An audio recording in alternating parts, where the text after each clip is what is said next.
Okay, so here is the Galavasana slash flying pigeon pieces. I'm gonna do it a little bit of a different way because I'm not gonna just jump right into the arm balance. I'm gonna teach it the way I would probably teach it in a lot of my classes, assuming people didn't already know how to do it. Because sometimes if people know how to do it, I'll just jump into it.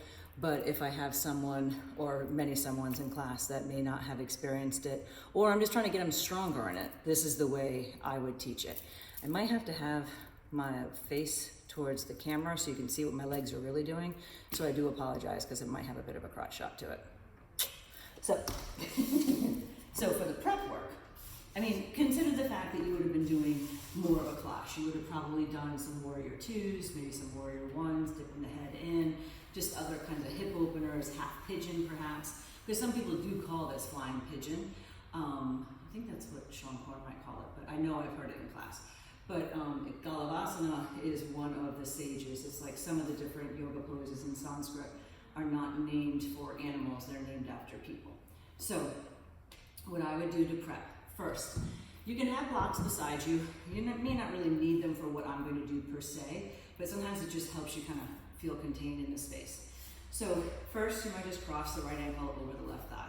And this is just starting to open up the leg. But then from there, start to think about bending the left knee. And at first, I'm just trying to pull my chest towards the thigh. So rather than letting my back round, trying to sit up as tall as I can. And this is more to start to open up the hip. It's not so much necessarily about getting into the arm balance. Now, starting to think about the arm balance piece of it, this foot's gonna have to wrap around my left arm. So when you extend your arm forward, really flexing your foot so it kind of gets caught in the crook of your ankle.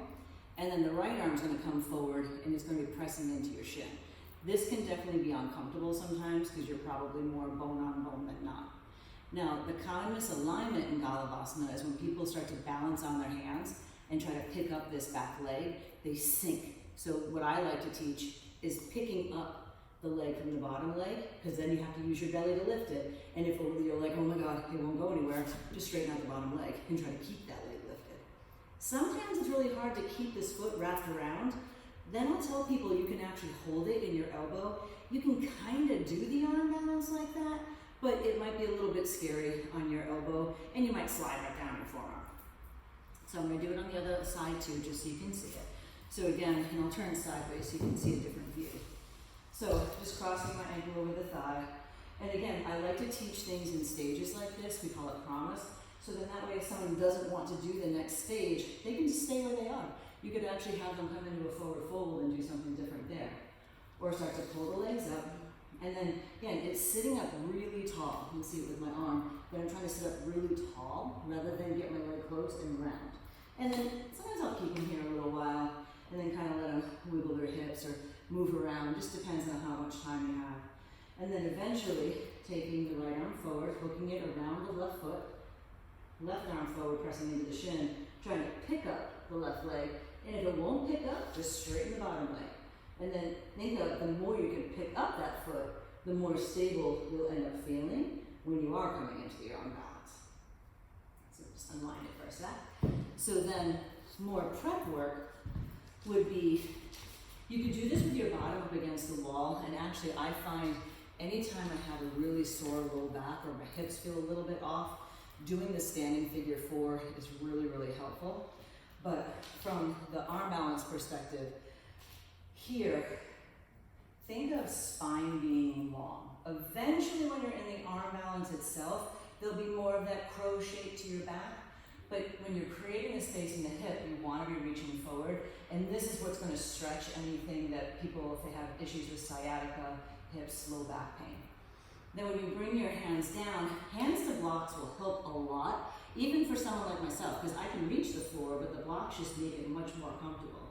Now, two different things. Some people can very easily bend the legs, hook the foot around the knee, and then press into the shin. Sometimes that's not quite as easy for people. So just think of if you had a hard time bringing your legs up to your arms, maybe stay still, slide your arms back to your legs. I know it sounds silly, but it can make a difference. So now here, I'm hooking my foot around the right tricep, left shin is pressing, but now I'm pushing down into my arms, into my legs. You can start to pull the heel to the glute, you might stay there. Eventually you might press back. What I see a lot is this. And this is when you're like, oh yeah, I need arm strength, because that's what you're using, your arms. But if you can get a little buoyant and then start to reach and then start to press, it's a little bit easier on the wrist.